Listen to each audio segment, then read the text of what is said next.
හරි ආයිබෝවන් ඔන්න ටික දවසකට පස්සේ අදත් අලුත් වීඩියෝ එකක් කරන් ආවා. ගොඩක් පරක් වුණා වීඩියෝ එකක් දෙන්න. ඒකට හේතුව අර මම කලින් දාපු වීඩියෝ එකට යම් තාක් මට්ටමක views ටිකක් ආවට පස්සේ අලුත් එකක් දාන්නම් කියලා හිතාගෙන හිටියේ. ඉතින් දැන් ඇවිත් තියෙන views ටික ඇති කියලා හිතුණා. ඊට පස්සේ අලුත් එකක් දැම්මා. මෙතනින් එහාට මම වේගෙන් වීඩියෝ දාගෙන යනවා. ඔන්න පොරොන්දුවක් වෙනවාද? මෙතනින් ඉස්සරහට මම වේගෙන් වීඩියෝ ටික දාගෙන යනවා. හරි. අද මම ගොඩක් කතා කරන්න බලාපොරොත්තු වෙන්නේ නැහැ. ඔයාලා දන්නවා, ඔයාලා කලින් වීඩියෝ එක බලපු එක්කෙනෙක් නම් ඔයාලා දන්නවා ඒ වීඩියෝ එකේදී ඔයාට ආය අමුතුවෙන් ගෙදර ඉඳගෙන පාඩම් කරන්න දෙයක් ඉතුරුනේ නැහැනේ. පාඩම් කරන්න දෙයක් ඉතුරුනේ නැහැ. මොකද අපි එදා වීඩියෝ එක කරද්දි ඒ වීඩියෝ එක බැලුවා නම් ඔයාලට තේරෙන්නේ නැති. ඔයා එතනදීම පාඩම් කරගෙන ගියා. අමුතුවෙන් වෙන දවසක් ඒකට පාඩම් කරන්න යොදවන්න දෙයක් ඔයාලට තිබුණේ නැහැ. ඉතින් අදත් ඒ වගේම තමයි ඔයාට දැන් මේක මෙතනින්ම පාඩම් කරලා යවන්නේ. අමුතුවෙන් ඔයාට ආයාසයක් ගන්න දෙයක් නැහැ මේක පාඩම් කරන්න තරම්. හරි. වැඩි කතා කරන්නේ නැහැ. මොකද ඔයාලා ඇවිත් ඉන්නේ ඔයාගේ data ටික නාස්ති කරගෙන නෙමෙයි data ටික කැප කරලා කාලය කැප කරලා වටිනම දෙයක් ගන්නනේ. ඒ වටිනම දේ ඒ විදිහටම ඔයාලට සම්ප්‍රේක්ෂණය වෙන්න ඕන. ඒක නිසා මගේ අතුරු කතා නිසා මම ඒක විනාශ කරන්නේ නැහැ ඔන්න. හරි. මම අද බලාපොරොත්තු වෙමින් ඉන්නේ භෞතික භූගෝල විද්‍යාවේ පද්ධති සංකල්පය ගැන කතා කරලා එතනින් එහාට භෞම පද්ධතිය ගැන පුළුවන් තරම් දුරට කතා කරන්න. මම කතා කරනවා වේගෙ වැඩි පොඩ්ඩක් මම කලබලයේ වැඩි ගතියක් තියෙනවා මගේ. ඒක ජානවල තියෙන දෙයක්. ඒක වෙනස් කරගන්න බෑ. මාත් උපරිම උත්සාහ කරනවා. මට විනාඩියට වචන 1,65,000ක් විතර කියවන්න ඕන. ඒක මගේ ආසාව. මම උපරිම උත්සාහ කරන්නම් ඒක එහෙම නොවි පිළිවෙලට වැදගත් විදියට ඉන්න උත්සාහ කරන්නම් දැන්වත්. පද්ධතියක් කියන එක සරලව දැනගන්න ඕන මොන වගේ එකක්ද කියලා. පද්ධතියක් කියන්නේ මෙහෙමයි. සරලව ගත්තොත් එහෙම පද්ධතියක් කියලා කියන්නේ මොනවා හරි දේවල් ටිකක් මොනවා හරි තැනක එකිනෙකත් එක්ක සම්බන්ධ වෙලා වැඩ කරනවා නම් අන්න එතන පද්ධතියක් තියෙනවා. ඕක තමයි සරලව පද්ධතියක් කියන එක අපි අර්ථකථනය කරගන්න පුළුවන් විදිය.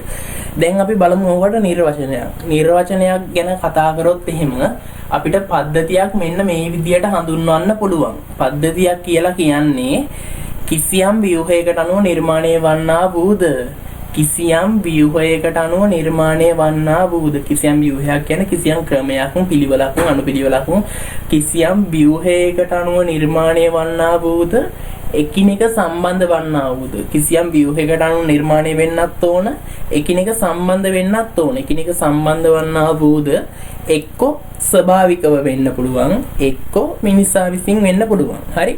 ස්වභාවිකව හෝ මිනිසා විසින් නිර්මාණය කරන ලද වස්තුන් හෝ උපලක්ෂණ සමුදායකට කියනවා පද්ධතියක් කියලා. දැන් මේක දිග වැඩි කියලා හිතනවද? දිග වැඩි කියලා හිතනවද? හරි. ඔහොම ඉන්න චුට්ටක් මට විනාඩියක් දෙන්න. හරි. හෝල්ඩ් එකක් ආවා ඒකයි වීඩියෝ නවත්තවුවේ.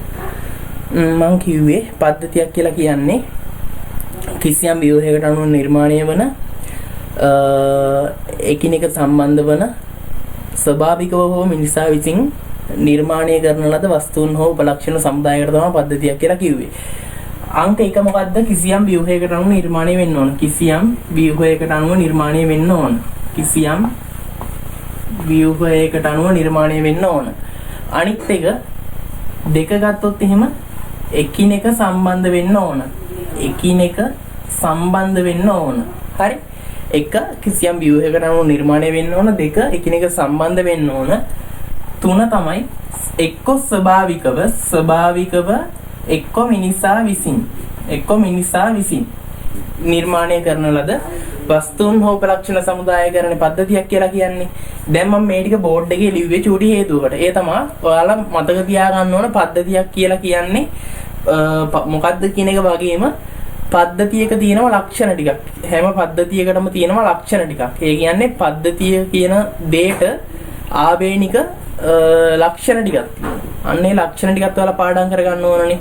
ඉතින් ඒකෙන් ලක්ෂණ තුනක් අපිට නිර්වචනයෙන් ගන්න පුළුවන්. නිර්වචනේ මොකද්ද? කිසියම් ව්‍යුහයකට අනුව නිර්මාණය වන්නා වූද එකිනෙක සම්බන්ධ වන්නා වූද මිනිසා විසින් ස්වභාවිකව නිර්මාණය කරන ලද වස්තුන් හෝ උපලක්ෂණ සමුදායකරණ පද්ධතියක් කියලා කියන්නේ. ඉතින් ඕකෙම තියෙනවා ලක්ෂණ තුනක් අපේ. ලක්ෂණ පහක් තියෙනවා පද්ධතියකට. ওই නිර්වචනයේ ඇතුලේ තියෙනවා ලක්ෂණ තුනක්. එක තමයි කිසියම් ව්‍යුහයකට අනුව නිර්මාණය වෙන්න ඕන. ඔන්න එක ලක්ෂණයක්. පද්ධතියක තියෙන ලක්ෂණයක්. කිසියම් ව්‍යුහයකට අනුව නිර්මාණය වෙන්න ඕන. ඊට පස්සේ එකිනෙක අතර සම්බන්ධතාවයක් තියෙන්න ඕන. හරිද? ඒ කියන්නේ මේකේ පවතින ද්‍රව්‍ය හෝ වස්තුන් අතර එකිනෙක සම්බන්ධතාවයක් තියෙන්න ඕන. හරි? ඔන්න ලක්ෂණ දෙකයි. තුන්වෙනි එක තමයි එක්ක ස්වභාවික වෙන්න පුළුවන්, එක්ක මිනිසා විසින් නිර්මාණය කරන ලද එකක් වෙන්න පුළුවන්. ස්වභාවික නිර්මාණය වෙච්ච එකක් ගත්තොත් එහෙම වනාන්තර පද්ධතිය ගත්තොත් එහෙම ස්වභාවිකව නිර්මාණය වෙච්ච එකක්. අපි ගත්තොත් එහෙම වාරි පද්ධතියක් වගේ එකක් ගත්තොත් එහෙම මෙන්න මේක මිනිසා විසින් නිර්මාණය කරපු එකක්. මේවා තමයි පද්ධති කියන එක. දැන් සරලව ඔළුවට යන්නේ නැතිනේ මොකද්ද කියලා. පද්ධතියක් කියන්නේ මොකක්ම හරි දේවල් ටිකක් මොකක්ම හරි තැනක එකිනෙකත් එක්ක සම්බන්ධ වෙලා ක්‍රියා කරනවා නම් අන්න ඒක පද්ධතියක්. හරි? ඔන්න උදාහරණ දෙකකුත් ගත්තා. මිනිසා විසින් නිර්මාණය කරපු එකක් විදිහට අපිට ගන්න පුළුවන් පද්ධතියකට උදාහරණයක් විදිහට වාරි පද්ධතියක් ගන්න පුළුවන්. ස්වභාවිකව නිර්මාණය වෙච්ච එකක් විදිහට වනාන්තර පද්ධතිය ගන්න පුළුවන්. හරි. ඊට පස්සේ අනිත් ලක්ෂණය තමයි පද්ධතියේ තියෙන අනිත් ලක්ෂණය තමයි පද්ධතියක් නම් තියෙන්න ඕන අනිත් ලක්ෂණය තමයි මෙයා ක්‍රියාත්මක වෙන්න ඕන ශක්තිය හා පදාර්ථ මත ක්‍රියාත්මක වෙන්න ඕන. හතරවෙනි එක ශක්තිය හෝ පදාර්ථ මත ක්‍රියාත්මක වෙන්න ඕන. මොකද්ද? ශක්තිය හෝ පදාර්ථ මත ක්‍රියාත්මක වෙන්න ඕන. ශක්තිය හෝ පදාර්ථ මත ක්‍රියාත්මක වෙන්න ඕන. ශක්තිය හෝ පදාර්ථ මත ක්‍රියාත්මක වෙන්න ඕන. අවස්ථානික ගත්තොත් එහෙම පද්ධතියක් නම් අන්න ඒකට උපලක්ෂණ තියෙන්න ඕන. පද්ධතියක් නම් ඒකට උපලක්ෂණ තියෙන්න ඕන. උපලක්ෂණ තියෙන්න ඕන. උපලක්ෂණ කියන්නේ ලක්ෂණ කියන්නේ ලක්ෂණ වලට, උපලක්ෂණ කියන්නේ උපලක්ෂණ වලට. ලක්ෂණ කියන්නේ මොකක් හරි දෙයක තියෙන මොකක් හරි විදි ටිකක් නේ කියන්නේ. ඒකේ තියෙන ස්වභාවයන් ටිකක් නේ. උපලක්ෂණ කියන්නේ මේකේ තියෙන මොනවා හරි ස්වභාවයන්. ඒ කියන්නේ සාරලව කිව්වොත් එහෙම උපලක්ෂණ විදිහට ගන්න පුළුවන් පද්ධතියකට උසක් තියෙනවා, පළලක් තියෙනවා, දිගක් තියෙනවා, ප්‍රමාණයක් තියෙනවා, වර්ගඵලයක් තියෙනවා. මෙන්න උපලක්ෂණ ටික. හරි? ඔන්න මොනවාද පද්ධතියකට තියෙන්න ඕන ලක්ෂණ පහ? කිසියම් ව්‍යුහයකට අනුව නිර්මාණය වෙන්න ඕන. දෙක එකිනෙක සම්බන්ධ වෙන්න ඕන. ඒ කියන්නේ එකිනෙක අතර අන්තර් සම්බන්ධතාවයක් තියෙන්න ඕන. ස්වභාවිකව හෝ මිනිසා විසින් නිර්මාණය කරපු එකක් වෙන්න පුළුවන්, ඕනි එකක් වෙන්න පුළුවන්. ඔතනින් ශක්තිය හෝ පදාර්ථ මත ක්‍රියාත්මක වෙන්න ඕන. අවසාන එක උපලක්ෂණ තියෙන්න ඕන. හරි? ඔන්න ඔය ටික පාඩම් ඇති කියලා මම හිතනවා අපි පාඩම් කරගමු. ඔය ටික පුළුවන් නම් වීඩියෝ එක නවත්තලා හරි පාඩම් නැත්තම් පාඩම් කරගෙන ඉස්සරහට යන්න. නැත්තම් අවුලක් නැහැ. පස්සේ වෙලාවක දැනට චූටි නෝට් එකක් දාගෙන පස්සේ වෙලාවක පාඩම් කරගන්න කොහොම හරි. ඔබේ කැමැත්තට මම ඉඩ දීලා මගේ වැඩේ කරගෙන යනවා මම. හරිනේ? හරි. ඊට පස්සේ ඔන්න අපිට දැන් මේ පද්ධතියේ අපි එක ලක්ෂණයක් කතා කරානේ ශක්තිය හා පදාර්ථ මත මේක ක්‍රියාත්මක වෙන්න ඕනි කියලා. ශක්තිය හා පදාර්ථ මත මේක ක්‍රියාත්මක වෙන්න ඕනි කියන එක කතා කරානේ. ඉතින් මෙන්න මේ ශක්තිය හා පදාර්ථ කියන දේ මෙන්න මේ සංරචකය භාවිතා කරලා අපි මේ පද්ධති කියන ඒවා නැවත කොටස් තුනකට බෙදෙනවා. කොටස් කීයකටද? නෑ තුනකට. කොටස් තුනකට බෙදෙනවා. මොනවා පදනම් කරගෙනද? මේ ශක්තිය හා පදාර්ථ ක්‍රියාත්මක වන විදිහ අනුව කොටස් තුනකට බෙදෙනවා. ඒ කොටස් තුන තමයි එකක් අපි කතා කරනවා මේ පද්ධතිය ඇතුලේ හුදකලා පද්ධතිය, තව එකක් කතා කරනවා ආවෘත පද්ධතිය, තව එකක් කතා කරනවා විවෘත පද්ධතිය කියලා. හරි? ඔන්න එක හුදකලා පද්ධතිය, අනිත් දයන් එන්නේ අවුලක් නෑ. මම කම්මැලි නිකන් මහ ප්‍රාණ අකුරු ලියන්න. ඒකයි මේ හිම කෙටියෙන් දාගත්ත. එක හුදකලා පද්ධතිය, දෙක ආවෘත පද්ධතිය, තුන විවෘත පද්ධතිය. මේකේ පාඩම් කරගන්න ඕන දේවල් තියෙනවා. මම ඒකට පට්ට ලේසි ක්‍රමයක් කියලා දෙනවා අද ඔයාලට. මේ හුදකලා පද්ධතිය, ආවෘත පද්ධතිය, විවෘත පද්ධතිය අය නැවත ඔයාලා කකුල් දෙක වතුර බේසම කොබාගෙන පාඩම් කරන්න ඕන නැති මට්ටමකට පාඩම් කරගන්න ලේසි විදියක් කියලා දෙනවා. දැන් මම කිව්වා මෙන්න මේ තුන් දෙනා බෙදන්නේ මෙහෙම පද්ධති තුනකට බෙදන්නේ මොකක් පදනම් කරගෙනද? පදාර්ථ මත පදනම් වෙලා තමයි ශක්තිය හා පදාර්ථ හැසිරෙන විදිහ පදනම් කරගෙන තමයි මෙයා ආපහු කොටස් තුනකට බෙදන්නේ හුදකලා පද්ධතිය, ආවෘත පද්ධතිය, විවෘත පද්ධතිය කියලා. දැන් මේ ශක්තිය හා පදාර්ථ හැසිරෙන විදිහ ගත්තොත් එහෙම මෙන්න මේ පද්ධතියක් කියලා මෙන්න මෙහෙම එකක් ගන්නකො. මෙන්න පද්ධතියක් තියෙනවා. මේ පද්ධතියේ සීමාව මෙන්න මේකනේ. මෙන්න මේකනේ සීමාව. මේ තියෙන්නේ පද්ධතියේ සීමාව. හරිද? මේ තියෙන්නේ පද්ධතියේ සීමාව. මෙන්න මේ සීමාවෙන් ශක්තිය එළියට යනවද? ශක්තිය එළියට එනවද? පදාර්ථ එළියට යනවද? පදාර්ථ එළියට එනවද? මෙන්න මේක පදනම් කරගෙන තමයි කොටස් තුනකට බෙදන්නේ. ශක්තිය එහෙ මෙහෙ යනවද? මේ සීමාව හරහා ශක්තිය යනවද එනවද? පදාර්ථ මේ සීමාව හරහා යනවද එනවද? මොකද්ද කිව්වේ? මේ සීමාව හරහා ශක්තිය එළියට යනවද එනවද? ඒ කියන්නේ ශක්තිය හුවමාරු වෙනවද? පදාර්ථ හුවමාරු වෙනවද? මෙන්න මේක පදනම් කරගෙන තමයි කොටස් තුනකට බෙදන්නේ. මේකෙදි ඔන්න පළවෙනි පද්ධතිය තමයි හුදකලා පද්ධතිය. හුදකලා කිව්ව ගමන්ම ඔයාට ඇයි වෙහුවේ අකුරා. හුදකලා කිව්ව ගමන්ම ඔයාලට මොකද්ද මතක් වෙන්නේ? තනියෙන් ඉන්න සීන් එකක් මතක් වෙනවනේ, පොඩි තනියක් දැනෙනවනේ හුදකලාව කිව්ව ගමන්ම ඔයාලට. හුදකලාව කිව්ව ගමන් තනියක් මතක් වෙනවා. එයා හුදකලායි නම් හලෝ මේක අකුරු ඔක්කොම කියන්න ඕන. හුදකලායි නම් එයා හුදකලා නම් එයා ඉන්නේ තනියෙන්නේ. එහෙනම් ශක්තිය එනවැද්ද යනවැද්ද? පදාර්ථ එනවැද්ද යනවැද්ද? එයා හුදකලා වෙලා ඉන්නේ. නිකන් හුදකලා වෙලා ඉන්නවා කිව්වොත් එහෙම එයා නිකන් කොන් වෙලා ඉන්නවා වගේ ගතියක් තියෙනවනේ චූටි. එහෙම ගතියක් පෙන්නනවනේ. එයා හුදකලායි නම් ශක්තිය එයාත් එක්ක ගනුදෙනු කරන්නේත් නැහැ, පදාර්ථයත් එක්ක ගනුදෙනු කරන්නේත් නැහැ. එයා ඉන්නේ හුදකලා වෙලා. හරි? ආයෙක කකුල් දෙක වතුර බේසමක දාගෙන පාඩම් කරන්න ඕනද? හුදකලා පද්ධතිය කියන්නේ ශක්තිය ඇතුළු වීමක් හෝ පිටවීමක් සිදු නොවන, පදාර්ථ ඇතුළු වීමක් හෝ පිටවීමක් සිදු නොවන පද්ධති වලට හුදකලා පද්ධතිය කියලා කියනවා. මෙන්න මේක ආයෙ කකුල් දෙක වතුර බේසමක දාගෙන පාඩම් කරන්න ඕනද? නෑනේ, ඕන නෑනේ. ඉතින් හුදකලා පද්ධතිය කියන්නේ අන්න ඒකට. ඊට පස්සේ මෙතනින් එක පද්ධතියකට ශක්තිය යනවා එනවා, පදාර්ථයන් නැහැ. අනිත් එකේ දෙකම යනවා එනවා. දැන් ඕක මතක තියාගන්න අමතක වෙන අවුල්නේනේ. කොයිකෙත් දන්නේ නැහැනේ හරියටම ඔය වැඩේ වෙන්නේ. ඒකට ඔයා මතක තියාගන්න. මම මතක තියාගත්තේ මෙහෙම. හරි? ආවුෂ. මතක වෙන්නේ නැහැනේ. ආවුෂ. මතක වෙන්නේ නැහැනේ. හරි. ඒකෙන් මම අදහස් කරේ ආවෘත පද්ධතියේ ශක්තිය යනවා එනවා, පදාර්ථ යන්නේ නැහැ. අනිත් එකේ දෙකම යනවා. හරි? එහෙනම් හුදකලා කියන්නේ ශක්තිය හා පදාර්ථ සංසරණය වීමක් සිද්ධ නොවන පද්ධති වලට තමයි හුදකලා පද්ධතිය කියන්නේ. ශක්තිය යන්නෙත් නැහැ, පදාර්ථ යන්නෙත් නැහැ, එන්නෙත් නැහැ. ශක්තියයි පදාර්ථයයි දෙකම යන්නේ එන්නේ නැහැ. හුවමාරු වීමක් සිද්ධ වෙන්නේ නැහැ. අන්න එයා හුදකලා පද්ධතිය. ආවුෂ කියන එකෙන් මතක් කරගත්තා ආවෘත පද්ධතියේ ශක්තිය. ආවෘත පද්ධතියේ ශක්තිය. මෙයා ශක්තියට ඉඩ දීලා තියෙන්නේ මේ සීමාවේ. ශක්තියට ඉඩ දීලා තියෙන්නේ, පදාර්ථවල ඉඩ වහලා තියෙන්නේ. එහෙනම් ආවෘත පද්ධතිය කියන්නේ ශක්තිය ඇතුළු වීමක් හෝ පිටවීමක් සිද්ධ වෙනවා. ශක්තිය හුවමාරු වීමක් සිද්ධ වෙනවා. පදාර්ථ ඇතුළු වීමක් හෝ පිටවීමක් සිද්ධ වෙන්නේ නැහැ. ආවුෂ කියන එකෙන් මතක තියාගන්න ඒක. විවෘත පද්ධතිය කියන්නේ මේ දෙකම සංසරණය වීමක් සිද්ධ වෙන පද්ධති වලට. හරි? පද්ධති සංකල්පය ගැන කතා කරන්න තියෙන්නේ ඔච්චරයි. ඊට පස්සේ අපි යමු භෞම පද්ධතියට. භෞම පද්ධතිය කියලා කියන්නේ සරලව එක දිරම කතා කරලා මට මහන්සි චුට්ටක් ඉන්න. හරි. ටිකක් හිටියා ඇති මට. ඊට පස්සේ භෞම පද්ධතිය. භෞම පද්ධතිය කියලා කියන්නේ ඔයාලා දන්නවනේ 11 වසරේ ඉඳන් ඉගෙන ගන්න. මගේ පිළිවෙලට ඊළඟට තියෙන භෞම පද්ධතියද කියලා චුට්ටක් බලාගන්න ඉන්න. මේක හරි. හුදකලා පද්ධතිය හරි.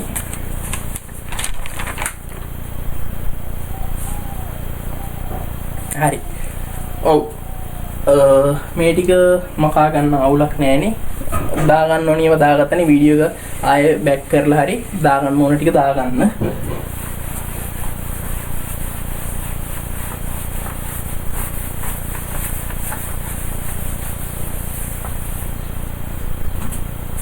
ස්මාර්ට් බෝඩ් එකක් ගද්දිදී වයිට් බෝඩ් එකේ ලියන්න. මොනා කරන්නද? ඔයාලට තමයි මොන හරි දෙයක් කරලා දෙන්න. මෙන්න මේ වීඩියෝ ටික ෂෙයා කරලා කට්ටියට බලබලා මගේ සබ්ස්ක්‍රයිබ් ලක්ෂයක් විතර අරන් දීලා වොච් ටයිම් උත් පැය ලක්ෂයක් විතර අරන් දීලා මගේ channel එකේ මොනටයිසේෂන් ඔන් කරලා දීලා ඒ දේවල් ටික කරන්න වෙන්නේ ඔයාට තමයි. ඒ දවසට මම white board එකක් කරන් විධිමත් විදියට උගන්වනවා. ඒකල් ඉතින් ඔයාලට ඒ තමයි තියෙන්නේ වැඩේ. මම ඔයාලා මේ white board එක ඉගෙන ගන්නවද smart board එක ඉගෙන ගන්නවද කියන එක ඔයාලට තියෙන්නේ. හරි? sorry නිකම් මතක් කරේ එහෙම බලාපොරොත්තු වෙන්නේ මම තියෙන සම්පත් තියෙන භෞතික සම්පත් ප්‍රමාණය ප්‍රයෝජනයට ගනිමින් රටක් සංවර්ධනයට කරන්න පුළුවන් නිසා තමයි මිනිසා සම්පතක් විදියට හඳුන්වන්නේ මානුෂ්‍ය භූගෝල විද්‍යාවේ මානව සම්පදයට ඉගෙනගෙන තියෙනවනේ තියෙන භෞතික සම්පත් ටික ප්‍රයෝජනයට ගනිමින් රටක් සංවර්ධනය කරන්න පුළුවන් නිසා මිනිසාට මානව සම්පත කියලා කියනවා මේ මගේ අර ගතිය හොඳටම තියෙනවනේ තප්පරයට වචන 65610ක් විතර කියව ඉන්න ඕන මට ඒක මම කොච්චරවත් කියව ඉන්නේ වාහනයක් යන වෙනවද ආරට දැන් ඔයා කියන්න ඔය ගියපු වාහනේ අනුව අපි නාගරිකද අර්ධ නාගරිකද ගැමිද හරි ඒකත් හරි ඉවරයි ඔන්න අපි වැඩේට යමු අපි ඇවිල්ලා ගැමි පුතා අර්ධ නාගරිකයන් නෙමෙයි නාගරිකයන් නෙමෙයි ගැමි හද්ද ගැමි ඩොටේ ඉන්නේ බහුම පද්ධතිය කියලා කියන්නේ සරලව මෙන්න මෙහෙම මතක තියාගන්න කොහොමද දන්නවද ඇතුළයි පිටයි මැද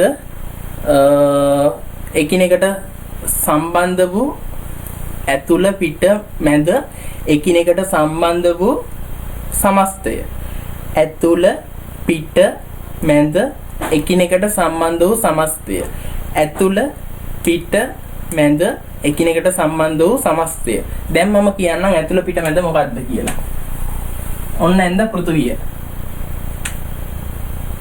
ලාවුඩු ගෙඩියක් වගේද නිකන් පෘථුවිය ඇඳෙමේ හරි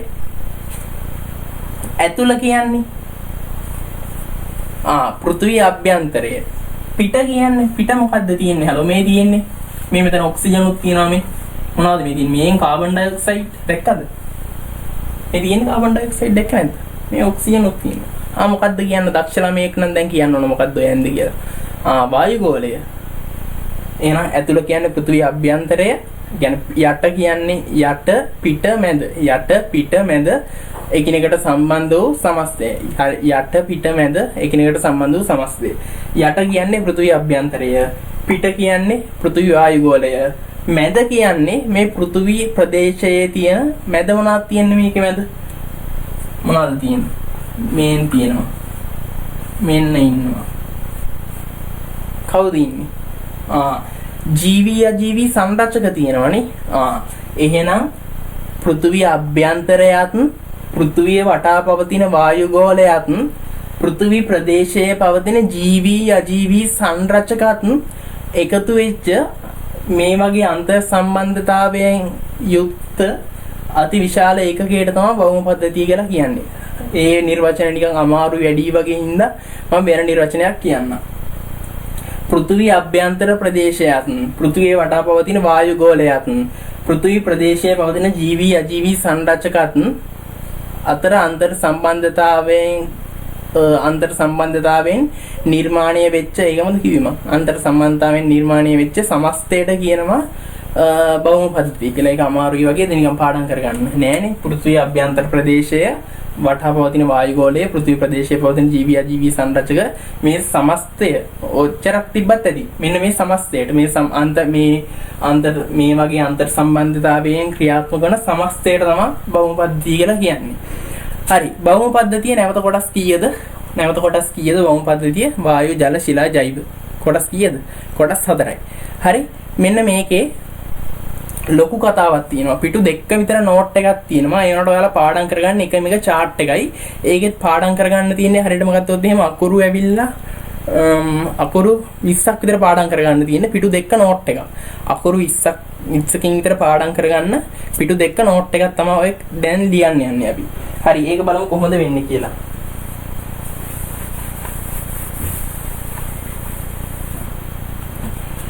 හරි මට කියන්න ඔන්න ප්‍රායෝගිකයි. දැන් හරිද වැඩි. උඩ තියෙන්නේ මොකද්ද? වායු ගෝලය. ඒක නිකන් කැතයි වගේ ඉන්නේ. නිකන් මම වායු ගෝලේ හරියට මෙහෙම බෝලයක් නෙමෙයි හරිද? නිකමට මං අඳින්නේ. මේක වැඩි හිතන්න එපා. මේකේ යථාර්ථය ගැන හිතන්න එපා. ඔන්න වායු ගෝලය. හරි? වායු දාගන්නම් වායු ගෝලය. වායු ගෝලය. මෙතන තියෙනවා ශිලා ගෝලය. මෙතන තියෙනවා ජල ගෝලය. මෙතන තියෙනවා ජෛව ගෝලය. හරි? ඔන්න ගෝල හතර තියෙනවා. මෙන්න මේක පිටු දෙක විතර නෝට් එකක්. ඔන්න බලන්න නැද්ද කියලා මම මේක කරාට පස්සේ. හරි? ඔන්න ගෝල හතර තියෙනවා. දැන් මේකෙදි ශිලා මෙන්න මෙහෙම කරන්න. මෙහෙම ඊතලයක් ගහන්න ජලය. ඇහෙනවනේ මං කියන එක. මෙහෙම ඊතලයක් ගැහුවා ජලය. මෙහෙම ඊතලයක් ගැහුවා ජලය. එකම පැත්තට හරිද? එකම පැත්තට මේකෙමුත් මෙහෙට ඊතලයක් ගැහුවා ජලය. මොකක්ද ඒ කියන්නේ? මේකෙන් මේකට ජලය යනවා. මේකෙන් මේකට ජලය යනවා. මේකෙන් මේකට ජලය යනවා. හරි? ඔන්න හුව මාරු වෙනවා විදිහට. ඊට පස්සේ ඊළඟ එක තමයි අපිට කතා කරන්න තියෙනවා දැන් ඕකේ අනිත් පැත්තට. දැන් මේකෙන් මේකට ජලය යනවා. දැන් මේකෙන් මේකටත් එන එකක් තියෙනවා. හරි? මේකෙන් මේකට ජලය යනවා. මේකෙන් මේකට එන එකකුත් තියෙනවා. හරි? මේකෙන් මේකට ජලය යනවා. මේකෙන් මේකට එන එකකුත් තියෙනවා. හරි? මට කියන්න වායු ගෝලයෙන් ශිලා ගෝලයට මොකක්ද දෙනව ඇත්තේ? වායු ගෝලයෙන් ශිලා ගෝලය කියන්නේ මේ පෘථිවිය මතුපිට ප්‍රදේශයනේ. මතුපිට ප්‍රදේශය. එතකොට පෘථිවිය අභ්‍යන්තරය යම් තා ප්‍රදේශයක් අයිති වෙනවා. මේකට මොකක්ද දෙනව ඇත්තේ වායු ගෝලයෙන්? හරි ඒක හිතන්න අමාරුයිනේ. ඕක අමාරුයිනේ. ඒක අර ලේසි විදියක් තියෙනවා. මම කිව්වේ අකුරු ටිකක් පාඩම් කරගන්න තියෙන්නේ කියලා. හරි? හරි ඒක මම කියන්න. ඒ අකුරු ටික තමයි වායු ලබ ජව. අමතක වෙයිද බලන්න. වායු ලබ ජව. වායු ලබ ජව. වායු ලබ ජව. වායු ලබ ජව. වායු ලබ ජව. වායු ලබ ජව. වායු ලබ ජව. හරි. වායු ලබ ජව. හරි? එච්චර අමාරුවක් නැනේ පාඩම් කරන්න. වායු ලබ ජව. මේකෙන් මේකට වායු වෙනවා. මේකෙන් මේකට ලවණ වර්ග යනවා. මේකෙන් මේකට ජල වාෂ්ප යනවා. හරි? අමාරු නැනේ පාඩම් කරගන්න. හරි. ඊට පස්සේ මේ ජෛව ගෝලය අමතක කරන්න බෑනේ අපිට. ජෛව ගෝලය අපේ තැන අපිට අමතක කරන්න බෑනේ. කොතන ගියත් අපේ තැන අපි රැකගන්න බෑ. හරි. ඔන්න ඒකෙත් බලමු ක්‍රියාකාරීත්වය කොහොමද කියලා. මේකෙන් මේකට යනවා. මේකෙන් මේකට යනවා. මේකෙන් මේකට යනවා. මේකෙන් මේකට යනවා. මේකෙන් මේකට යනවා. මේකෙන් මේකට යනවා. ඔහොම යන දේවල් ටිකකුත් තියෙනවා. හරිද? ඒ තමයි මේක මතක තියාගන්න මෙහෙම. වාජ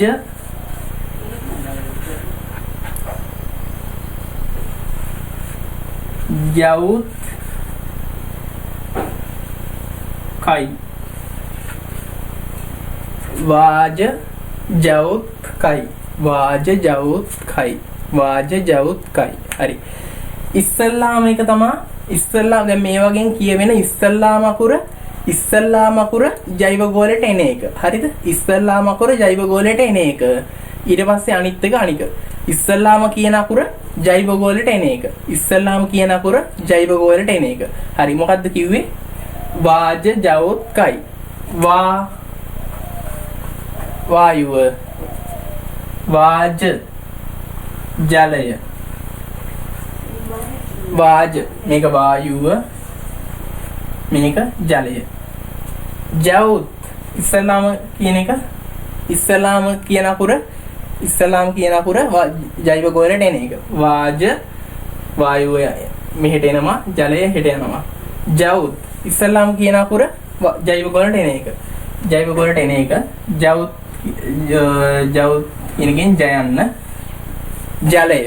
හරි? උත් කියන්නේ උත්ස්වේදනය. අනිත් එක උත්ස්වේදනය. ජවුත් කයි. ඉස්සල්ලාම් කියන එක ජෛව ගෝලයට එන එක. කයි. හයන්න කනිජ. I කියන එකෙන් ගත්තේ අයින්ද්‍රිය ද්‍රව්‍ය. ඒන්ද්‍රිය ද්‍රව්‍ය. අයින්ද්‍රිය ද්‍රව්‍යනේ. හරි. මොකක්ද එතකොට කතන්දරේ? දැන් මෙහෙම බලා ගන්නකො. මෙහෙම ඇන්දොත් එහෙම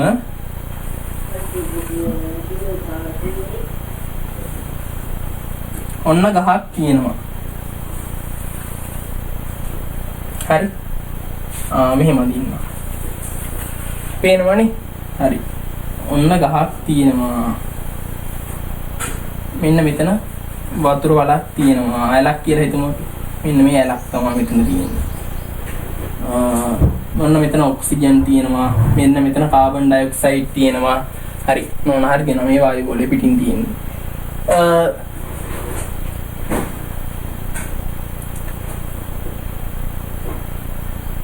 දැන් මේක ගත්තොත් එහෙම මේකෙදි බලන්න මෙන්න මේ ශාක වලින් උත්සේදනය අර ජල චක්‍රය මතකද? ජල චක්‍රය තමයි මම අදින්න ගියේ. ඒනට ඒකම අදින්න ඕනේ නැහැ. මේකට එච්චර කතන්දරයක් ඕන නැහැ. දැන් මේ ගහ තියෙන්නේ මොන ගෝලෙද? ගහේ මුල් ටික තියෙනවා. මොන ගෝලෙද? ශිලා ගෝලේ. ගහේ මුල් ටික තියෙනවා ශිලා ගෝලේ. ගහ තියෙනවා ජෛව ගෝලේ නේ. ශිලා ගෝලේ පස මත තියෙනවා මුල් ටික. මේක තියෙනවා ජෛව ගෝලේ. ශිලා ගෝලයෙන් ජෛව ගෝලයට මෙන්න හම්බෙනවා khනිජ. දැක්කද? ශිලා ගෝලයෙන් ජෛව ගෝලයට හම්බෙනවා khනිජ. ශිලා ගෝලය මෙන්න යට තියෙන එක. ඒකෙන් ජෛව ගෝලයනේ ගහ තියෙන්නේ. ජෛව ගෝලයේ මේ මොකද්ද හම්බෙන්නේ? ශිලා ගෝලයේ මේ මුල් වලින් ඔන්න khනිජ හම්බෙනවා. හරි. අයින්ද්‍රිය ද්‍රව්‍ය හම්බෙනවා ජෛව ගෝලයෙන් ශිලා ගෝලයට. මෙන්න මේ ගහේ කොළ වැටෙනවා ශිලා ගෝලයට. එතකොට ඒවා මොකක් වෙනවද? khනිජ විදියට මේකට ලැබෙනවා. වායු ගෝලයේත් එක්ක සම්බන්ධ බැලුවොත් එහෙම අපි ශිලා ගෝලයෙන් වායු ගෝලයට හම්බෙනවා ජලය. ශිලා ගෝලයේ මෙන්න තියෙනවා ජලය. පොළොව අභ්‍යන්තරයේත් එක්ක තියෙනවා ජලය. වායු ගෝලයට හම්බෙනවා පොළොව අභ්‍යන්තරයේ තියෙන පොළොව මත පිට තියෙන ජලය හම්බෙනවා වායු ගෝලයට. ශිලා ගෝලයට හම්බෙනවා වායු ගෝලයෙන් මොකද්ද?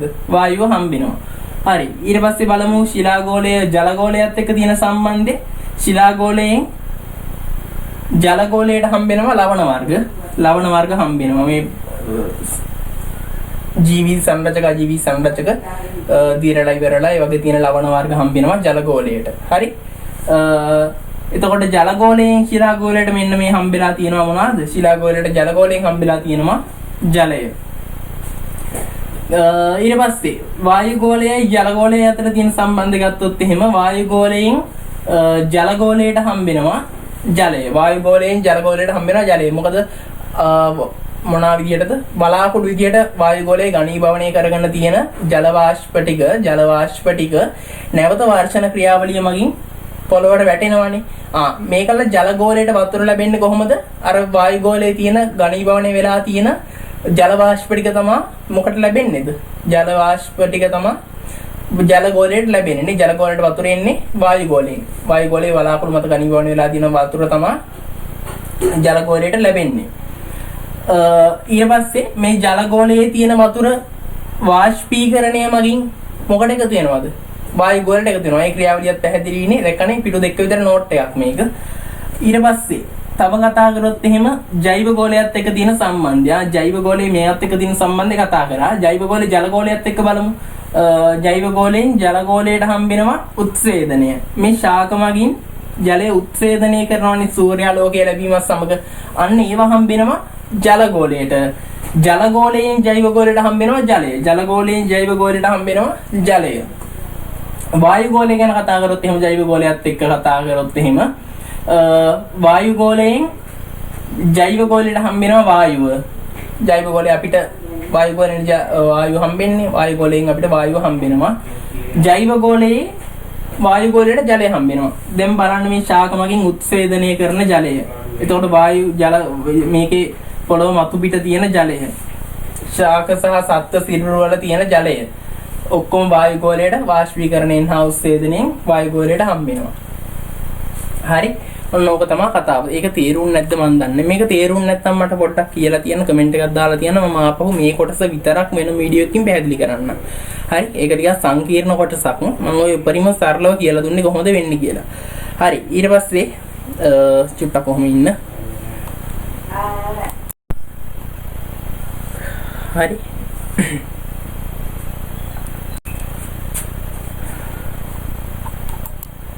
හරි. එතනින් පස්සේ අපිට ඔන්න පද්ධති සංකල්පය ඉවරයි. බහුම පද්ධතියේ ප්‍රධාන සැකැස්ම ඉවරයි. දැන් පද්ධති ගැන වෙන වෙනම කතා කරන්න තියෙන්නේ. මම අද කරනවා කියලා දාගත්තේ ඔච්චරයි. ඒ වුණාට මම වායුගෝලීය පද්ධතියත් අරගෙන ඒකෙත් චුට්ටක් කතා කරලා යන්නම්. තව වෙලාව තියෙන නිසා අද වලින් ඉවර වුණ නිසා. වායුගෝලීය පද්ධතියට අපි යමු. වායුගෝලීය පද්ධතිය කියලා කියන්නේ ඔයාලා 10 වසරේ ඉඳන් පාඩම් කරනවන්නේ. වායුගෝලීය පද්ධතිය කියලා කියන්නේ මොකද්ද? විවිධ වායු වර්ග වලින් සමන්විත පෘථිවි ගුරුත්වාකර්ෂණය නිසා පොළවට ඇදී බැදී පවතින තුනී වායු කවරයට කියනවා වායුගෝලීය පද්ධතිය කියලා. මොකක්ද ආයෙත් මතක් කරමු. විවිධ වායු වර්ග වලින් සමන්විත පෘථිවි ගුරුත්වාකර්ෂණයේ බලය නිසා පොළවට ඇදී බැදී පවතින විවිධ වායු වර්ග වලින් සමන්විත පෘථිවි ගුරුත්වාකර්ෂණය නිසා පොළොවට ඇදී බැදී පවතින තුනී වායු කවරයට කියනවා වායුගෝලය කියලා. හරි. වායුගෝලය ගැන කතා කරොත් එහෙම වායුගෝලය නැවත කොටස් කීයකට බෙදෙනවද? වායුගෝලය නැවත කොටස් කීයකට බෙදෙනවද? කොටස් 4යිනේ. පරවර්තී, අපරවර්තී, තාප, මීසෝ කියලා ගෝල 4කට නැවත බෙදෙනවා. දැන් මේකේ පරවර්තී ගෝලය ගැන කතා කරොත් එහෙම පරවර්තී ගෝලය මම දැන් මෙහෙම කතා කරනවා ලොකුවට මේක විස්තර කිරීම නැතුව විභාගය ගැන ටික ඔක්කොම මම මෙතනදී කතා කරනවා කොහොමද? හරි. මම බෝඩ් එක යූස් කරන්නේ නැතුව පුළුවන් තරම් මෙහෙම සාකච්ඡා මාර්ගයෙන් මේක කරන්න බලන්න. පරවර්තී ගෝලය ගැන කතා කරොත් එහෙම මුලින්ම තියෙන ගෝලේ පරවර්තී ගෝලයනේ. මේකේ සාමාන්‍යයෙන් උස මට්ටම ගත්තොත් එහෙම බෝඩ් එක පාවිච්චි කරන්න වෙයි වගේ. පරවර්තී ගෝලයේ වායු ගෝලයේ සැකස්ම මෙහෙම ගත්තොත් එහෙම මුලින්ම තියෙනවා පරවර්තී ගෝලය, අපරවර්තී ගෝලය, තාප ගෝලය, මිසෝ ගෝලය මෙන්න මේ විදිහට තියෙනවා. පරවර්තී ගෝලයේ උස ගත්තොත් එහෙම සාමාන්‍යයෙන් මේක කිලෝමීටර් 14ක් 18ක් 14ක් 16ක් අතර මට්ටමක තමයි තියෙන්නේ. සමහර විට මේක අපි කියනවා ද්‍රවාසන්නයේදී මේ පෘථිවිය ඇන්දොත් එහෙම පෘථිවියේ ද්‍රවාසන්නයේදී මෙන්න මේ වායු ගෝලය කිලෝමීටර් 8ක් වගේ උස තියෙන්නේ. අනිත් ප්‍රදේශවලදී මෙන්න මේ ප්‍රදේශවලදී ගත්තොත් එහෙම කිලෝමීටර් 14ක් වගේ උස තියෙනවා. හරි. මේ පරවර්තී ගෝලයේ ලක්ෂණ ටික අපි කතා කරොත් එහෙම පරවර්තී ගෝලයේ සමස්ත වායු ගෝලයේ වායු වලින් 70ක් විතර අඩංගු වෙන්නේ මෙන්න මේ පරවර්තී ගෝලයේ. හරි.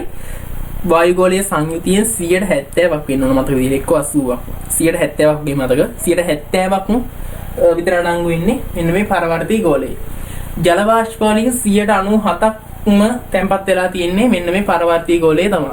දැන් පෘථිවි ජෛව ගෝලයට ඕන ගොඩක් ක්‍රියාවලි සිද්ධ වෙන්නේත් මේ පරවර්තී ගෝලය තුල. වර්ෂණ ක්‍රියාවලිය ඇති වෙන්නේ, ආර්ද්‍රතාවයෙන් නිර්මාණය වෙන්නේ, මේ හැමදේම වෙන්නේ මෙන්න මේ පරවර්තී ගෝලය තුල.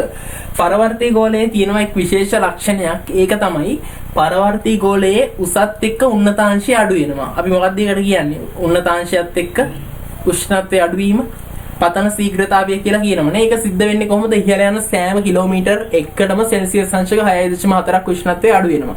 තව විදිහකට ගත්තොත් එහෙම ඉහළ යන සෑම මීටර් 100කටම සෙල්සියස් අංශක 0.64ක් උෂ්ණත්වය අඩු වෙනවා. කිලෝමීටර් එකකට සෙල්සියස් අංශක 6.4ක් මීටර් 100කට සෙල්සියස් අංශක 0.64ක් උෂ්ණත්වය අඩු වෙනවා. මෙන්න මේකට කියනවා පතන ශීඝ්‍රතා න්‍යාය කියලා. හරි. ඊට පස්සේ අපි ගියොත් එහෙම ඊළඟ ගෝලය අපරවර්තී ගෝලය. අපරවර්තී ගෝලයේ තව දෙයක් කතා කරන්න තියෙනවා. මෙන්න මේ පරවර්තී ගෝලයේ උෂ්ණත්වය ගොඩක් පහළ ප්‍රදේශයේදී වැඩි. මේකේ කිලෝමීටර් දැන් අපි ගමුකෝ උදාහරණයක් විදිහට 16ක් තියෙනවා කියලා. 16ක් තියෙනවා නම් මේකේ මේ මුල් කිලෝමීටර් 3 4 5 6 7 මෙන්න මේ ප්‍රදේශවල උෂ්ණත්වය ගොඩක් වැඩි. ඒකට හේතුව මේ පහළ ප්‍රදේශයේ අපද්‍රව්‍ය කියන ඒවා බර වැඩිනේ. බර වැඩි හින්දා ගොඩාක් උඩට පාවෙන්නේ මේවා පෘථිවිය ආසන්නයේ පවතිනවා. අපද්‍රව්‍ය අංශු පෘථිවිය ආසන්නයේ පවතිනකොට පෘථිවි ආසන්න ප්‍රදේශයට උෂ්ණත්වය වැඩි. ඒකට හේතුව මේ අපද්‍රව්‍ය අංශු මගින් මොකද්ද කරන්නේ? සූර්ය විකිරණය උරා ගන්නවා නේ. සූර්ය විකිරණය අවශෝෂණය කර ගන්නවා. මෙන්න මේකත් එක්ක පෘථිවි පල්ලෙහා ප්‍රදේශවල උෂ්ණත්වය ගොඩක් වැඩි වෙන්න ඔන්න එක හේතුවක් වෙලා තියෙනවා. අර අපද්‍රව්‍ය අංශු උෂ්ණත්වය අවශෝෂණය කර ගන්න නිසාත් ඒ අපද්‍රව්‍ය අංශු පෘථිවි ආසන්න ප්‍රදේශයේ පවතින නිසාත් පෘථිවි ආසන්න ප්‍රදේශයේ උෂ්ණත්වය ඔන්න වැඩි වෙන්න එක හේතුවක් තමයි ඒක. එතනින් පස්සේ ගත්තොත් එහෙම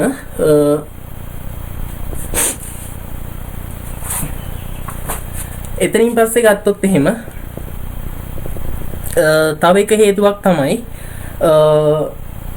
ගිනිකඳු විදාරණයෙන් නිකුත් වන ශක්තිය. ඒ තාප ශක්තිය පෘථිවි අභ්‍යන්තර ප්‍රදේශයේ තැන්පත් වෙලා තියෙනවා. අර ගිනිකඳු විදාරණ යමහල් විදාරණයෙන් නිකුත් කරන ඒ ශක්තිය පෘථිවි අභ්‍යන්තර ප්‍රදේශයේ නෙමෙයි වායු ගෝලයේ පහළ ප්‍රදේශයේ පෘථිවි ආසන්න ප්‍රදේශයේ තැන්පත් වෙලා තියෙනවා. මෙන්න මේකත් එක හේතුවක් පෘථිවි ආසන්න ප්‍රදේශයේ උෂ්ණත්වය ඉහළ යන්න. තව හේතුවක් විදියට ගත්තොත් එහෙම අපිට කියන්න පුළුවන් මොකද්ද?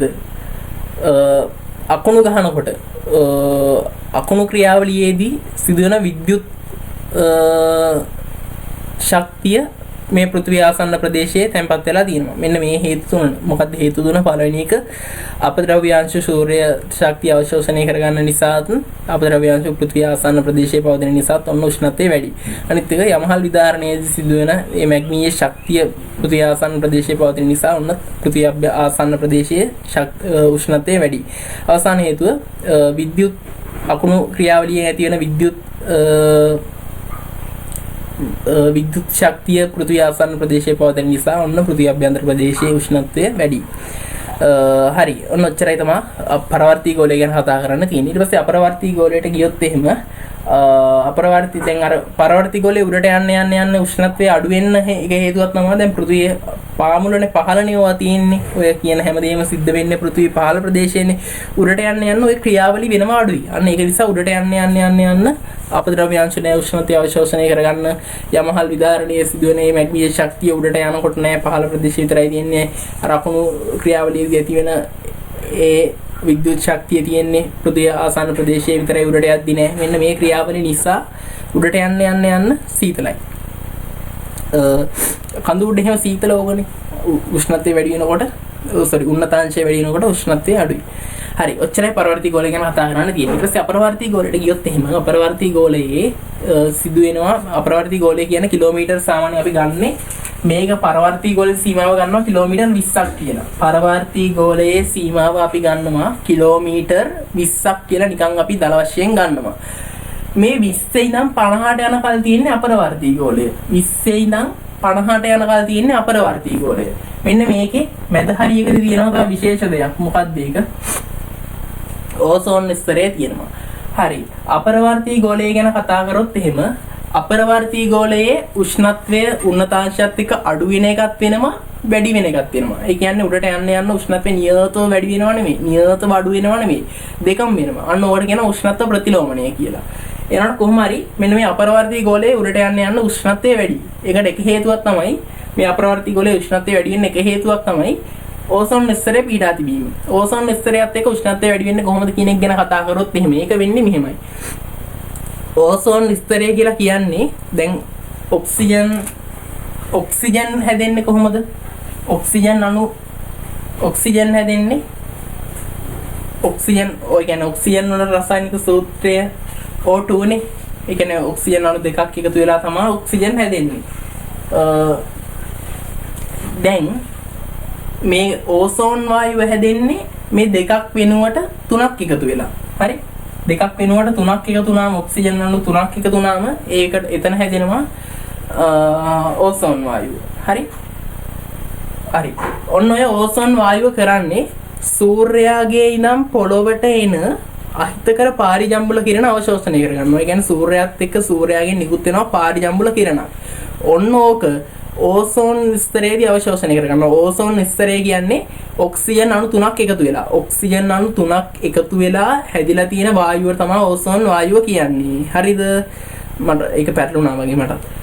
ඔක්සිජන් අණු 3ක් එකතු වෙලා හැදිලා තියෙන වායුවට තමයි ඕසෝන් වායුව කියලා කියන්නේ. ඕසෝන් ස්තරය කියන්නේ ඔන්න ඔය වායුව ඔය ඕසෝන් වායුව එකතු වෙලා හැදිලා තියෙන ස්තරයට තමයි ඕසෝන් ස්තරය කියන්නේ. ඔක්සිජන් අණු 3ක් එකතු වෙලා තමයි ඕසෝන් වායුව හැදෙන්නේ.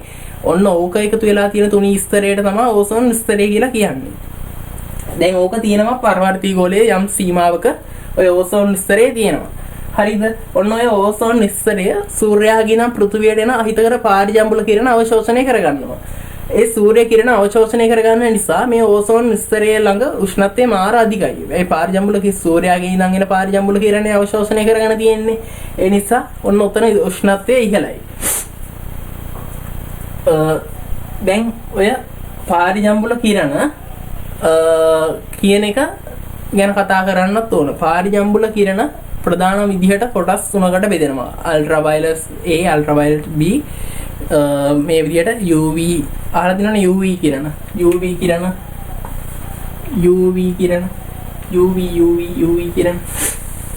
එකක් තමයි UVA. මේක එච්චරම හානිදායක නෑ පාරිජම්බුල කිරණ. හරිද? අනිත් එක UVB. මේක ටිකක් හානිදායකයි. අනිත් එක UVC. මේක ගොඩක් හානිදායකයි. මෙන්න මේ UVA කිරණත් ඕසෝන් ස්තරය අවශෝෂණය කරගන්නවා. අයියෝ. UVB කිරණත් ඕසෝන් ස්තරය අවශෝෂණය කරගන්නවා. UVC කිරණත් අවශෝෂණය කරගන්නවා. හැබැයි දැන් තියෙන අවුල තමයි මේ ඕසෝන් ස්තරය ටිකෙන් ටික විනාශ වෙමින් තමයි යන්නේ. ඒකට හේතු ටිකක් අපි කතා කරමු. අන්න එහෙම වෙන එකේ හානිය තමයි මේ අල්ට්‍රාවයලට් B කිරණ පෘථිවියට ළඟා වෙන එක.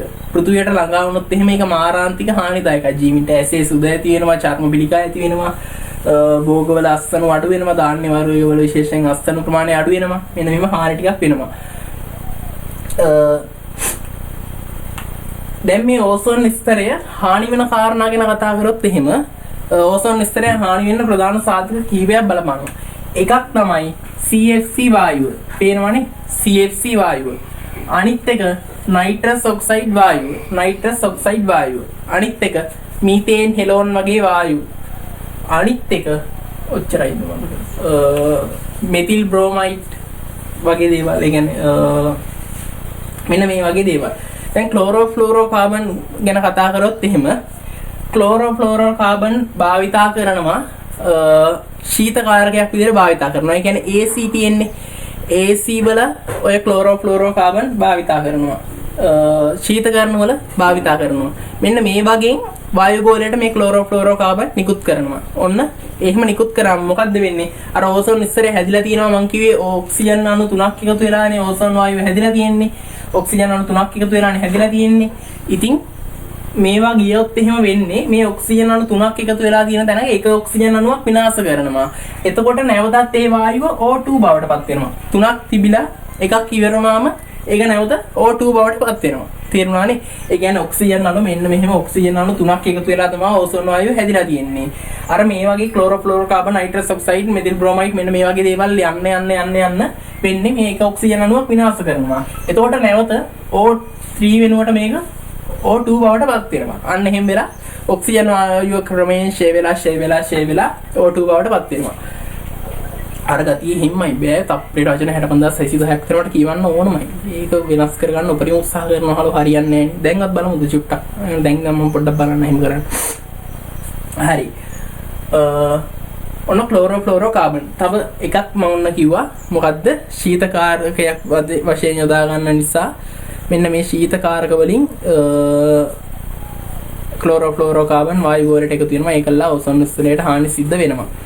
ඊට අමතරව මේක ඇඟලුම් යන්ත්‍ර විද්‍යුත් පරිපථ පවිත්‍රකාරකයක් විදිහට භාවිතා කරනවා. ක්ලෝරෝෆ්ලෝරෝකාබන් වායුව ඇඟලුම් යන්ත්‍ර සහ විද්‍යුත් පරිපථ පවිත්‍රකාරකයක් විදිහට යොදා ගන්නවා. මෙන්න මෙතනත් මේ භාවිතා කරන ක්ලෝරෝෆ්ලෝරෝකාබන් වායු ගෝලයට එකතු වෙලා ඔක්සිජන් ඕසෝන් ස්තරයට හානි කරනවා. ඊට අමතරව තව ගත්තොත් එහෙම මේ පුඩුකාරකයක් විදිහට පුඩුකාරකයක් යනවා ත්‍රිජිෆෝම් පොලිතීන් වල පුඩුකාරකයක් විදිහට මේ ක්ලෝරෝෆ්ලෝරෝකාබන් වායුව භාවිතා කරනවා. පොඩු කාරකයක් විදිහට භාවිතා කරනවා ක්ලෝරෝෆ්ලෝරෝකාබන් වායුව මොනාගේද රිජිෆෝම් වල පොලිතීන් වල නිෂ්පාදනය කරන්න. දැන් අපි මොකද්ද කරන්නේ රිජිෆෝම් පොලිතීන් ගිනි තිබ්බොත් එහෙම මෙන්න මේකෙමුත් මේ ක්ලෝරෝෆ්ලෝරෝකාබන් වායුව ගිහිල්ලා ඕසෝන් මිශ්‍රය විනාශ කරනවා. මීට අමතරව ගත්තොත් එහෙම ඔය ජෙට් වර්ගයට අයත් ගගන යානාවලින් ජෙට් වර්ගයට අයත් ගගන යානාවලින් නයිට්‍රස් ඔක්සයිඩ් වායුව පිට කරනවා. මෙන්න මේකෙමුත් ඕසෝන් වායුවට හානි සිද්ධ වෙනවා. තව ගත්තොත් එහෙම වගුරු බිම් වලින් මීතේන් හෙලෝන් වගේ වායුන් විදාරණය කරනවා. ඒවත් එක්ක ඕසෝන් ස්තරයට හානි සිද්ධ වෙනවා. එතකොට භෝග වගාවට යොදා ගන්න මෙතිල් බ්‍රෝමයිඩ් වගේ දේවල් වලින් ඕසෝන් ස්තරයට හානි සිද්ධ වෙනවා. ඔන්න පරවර්තී ගෝලය ගැන අපරවර්තී ගෝලය ගැන කතා කරා. ඔච්චරයි කතා කරන්න තියෙන්නේ. වේගෙන් කරගෙන යන්නේ. මම මේ උපරිම අඩු කාලයක් තුල වැඩිම දෙයක් ඔයාලට දෙන්න තමයි උත්සාහ කරන්නේ. නැත්තම් අර මගේ ගතිය හින්දාම නෙමෙයි. මේ අඩු කාලයක් තුල උපරිම කාර්යක්ෂමතාවයෙන් ඔයාලට දෙයක් දෙන්න උත්සාහ කරන්නේ. ඒකයි වේගෙන් කියවගෙන යන්නේ. හරි. ඊට අමතරව ගත්තොත් එහෙම අපිට දැන් කතා කරන්න තියෙන්නේ තාප පරවර්තී අපරවර්තී මෙසෝගෝලය. මෙසෝගෝලයේ ගැන කතා කරොත් එහෙම මේකේ අපද්‍රව්‍යාංශු ඉතාම අඩුයි. මුකුත්ම නැති තරම්. ඒ නිසා සූර්ය කිරණ අවශෝෂණය කරගන්නේ ජල වාෂ්ප නැති තරම් සූර්ය කිරණ අවශෝෂණය කරගන්නේ. මෙන්න මේක නිසා උෂ්ණත්වයේ ඍණ මට්ටමක තමයි තියෙන්නේ. අයි අපද්‍රව්‍ය කරගන්න අපද්‍රව්‍යාංශු ඉතාම අල්පයි. සූර්ය කිරණ අවශෝෂණය කරගන්න මාධ්‍යයක් ඕකේ නැහැ.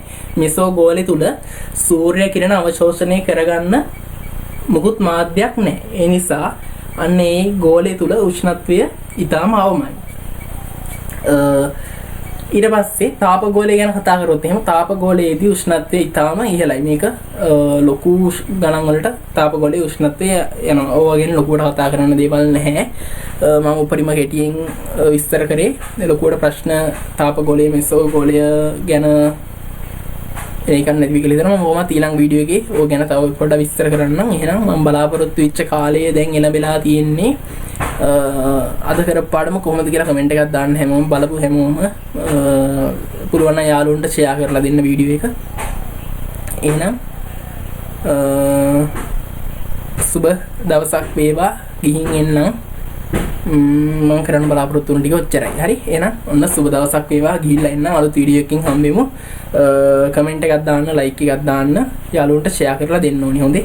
හරි. එහෙනම් ජයෙන් වේවා හැමෝටම. අපි අලුත් වීඩියෝ එකකින් හම්බෙමු. ආයිබෝවන්.